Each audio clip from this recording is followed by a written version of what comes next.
Alan. We've got back with us again. Finally, Karen Miss Karen Mall, Mall. yay! Yeah, Karen is, to me, one of the great songwriters, I think, in Texas. Absolutely. And her track record proves it, and what we just recorded proves it. But, more than anything, I just love Karen. Yes. She's a special lady. I know. Karen, I agree. Your background has been. I know you live in Austin or in that area now, but that's not where you're from. Where were you born and raised? I was born in Connecticut, and I went to school in New York. I often tell people that I moved to Austin from Wisconsin, which is true, because in some ways that's where I'm most recently from, and my heart is sort of in Wisconsin. But yeah, I was born in Connecticut, and my dad still lives in the house where I grew up. On Hemingway Street. Hemingway Street. That's right. What took you to Wisconsin? A theater job. I had a whole other career in theater before I took the plunge and started writing songs and doing the life of a touring singer-songwriter. So when you're in Wisconsin, you go up there every summer or somewhere up north, I think, and do teaching, don't you? Well, that has been true. I used to teach at a bluegrass camp in Wisconsin. I used to be a composer and music director for a Shakespeare company in Wisconsin. I still do act in a different theater company in Wisconsin now and then. Mostly I'm making music these days, but I'm getting back into theater just a bit. Yay. Now, the big thing that happened since the last time we did a radio interview with you was that you became a mama. Yes, I did. It's the biggest thing that ever happened or ever will happen. Yeah? Are you loving it? Yes. Good. Yes, I am. Well, she is a beautiful, beautiful young girl. And she's very lucky to have you as a mom. And vice versa. She's mine and I'm hers. Yeah. What was it that when Coralina came into your life, what was it that you think was the difference to you in your writing after that, or in your even in your acting, but your whole professional career? How did that affect that? That's a really interesting question. I would say that from a performer standpoint, just feeling really grounded and at home in my skin has been huge. And people used to say, "Oh, your life is going to change," and it's so much different now that you have a kid. And I just say, I just feel like myself. I feel like the person that I always was. You feel like she's been there all along? Yeah. See, that's yeah, I do. the way I felt when Absolutely. I became a parent. Really? That was that exact same feeling. Like, yeah, this is not only the natural order of things. This is going on all along. Yeah, this is who I was meant to be. Yeah. And I lived so much life before her, so I never feel like I'm, missing out on anything. Yeah. But You're getting the fullness of life now. But I would say my confidence in just being at home in my skin and who I am as a person. Like, oh, okay, now I know what the rest of my life looks like. I'm not like waiting to sort of find something or become something, and I think that really translates into my performance ethic a lot. Are you encouraging her to play instruments or sing, or does she show any interest in what you're doing? She's very musical. she's very musical, and in fact, she has a violin and a guitar and a ukulele, Oh, and wow. she sings. I'm of the school of thought of letting her play a bit more before I start her on kind of the discipline of taking lessons, because you have to be really ready to embrace you don't that. want to cheat her out of the other stuff that goes. That's important stuff too, Yeah. To let her be the kid. Let her be 3 when she's 3. Yeah. She's 6.5, I know, Randy. She's 6.5. I'm referring Yeah. to something else. I know you are. But I think if you and having been a music teacher of children too, I think if you start them earlier than they're willing or able to really commit to it, you're not really doing them the best It can service. push them away. Yeah. The same way if I see parents live through kids in sports, they'll put their kids in sports and Right. push them too hard, Right. and then you see that the parent's the one that's living the dream out there. Not, Yeah, and I really believe philosophically in the sort of 0 to 7 years of letting kids have as much free play and hands in the dirt and experiencing life on the ground, and as opposed to like a more structured academic way, and so she's 6.5, so and she'll be ready at some point in the next She'll couple let years. you know, I'm sure. Yeah. Oh, that's You're in the Austin music scene, and your partner Will is, from everything I hear, is just quite the musician. I hear about the strings attached, and kind of try to follow him. Look forward to meeting him one day. How has that relationship too, where you're with a gentleman that plays violin and other things, how does that fit into you musically? Does it ever come into your writing, or is it separate? That's a great question.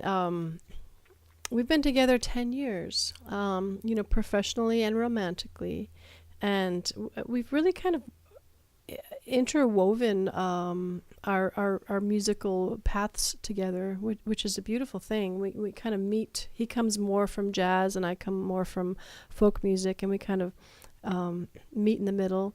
We play a lot of shows together. He inspires me to put more depth in my songwriting harmonically, more jazz influence and Texas swing influence, and it's interesting that you become who you are with the people that are around you and the people that you're entwining your life with. So we have this lovely partnership.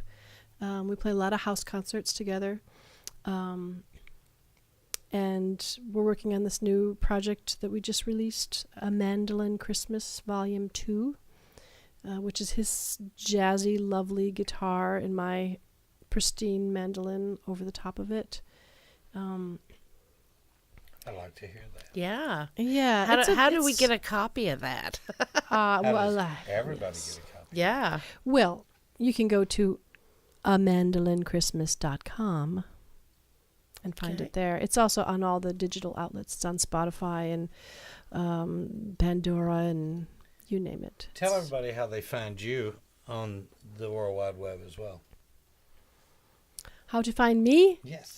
Well, I do have KarenMall.com, and Will's website is stringsattached.org, and where he is usually where I am. We're playing lots of shows together these days. Hopefully Mike can come with you when you're here in January. With Tish. I'm hoping so. I'm hoping he will. He's played with Tish, and they're they're good friends. So we'll see. Tell him he's avoided us for 10 years now. It's time. And his mama's here too. So, Yes, she Mom, is. Yes. put a word in for us. Too, yeah. Tell me about your songwriting influences when you started writing, as opposed to coming out of theater and doing all the other things you decided you were going to write as well as perform. Who were you listening to that really kind of made you want to write? I got into writing in something of a roundabout manner. I have a music degree.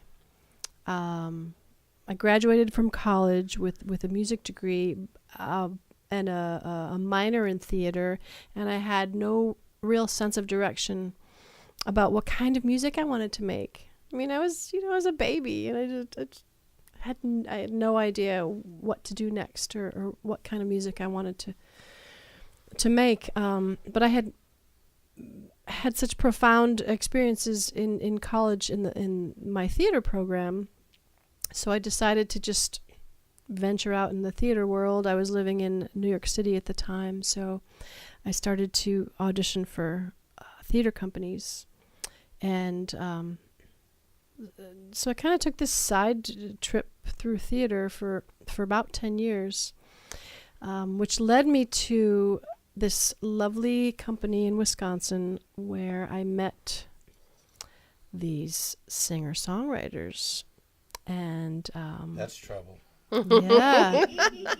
And it was really, I at the time when I was introduced to the music of people like Bill Staines and Michael Smith and Nancy Griffith and Joni Mitchell, of course. I had never listened to Joni Mitchell as a kid or even as a college student.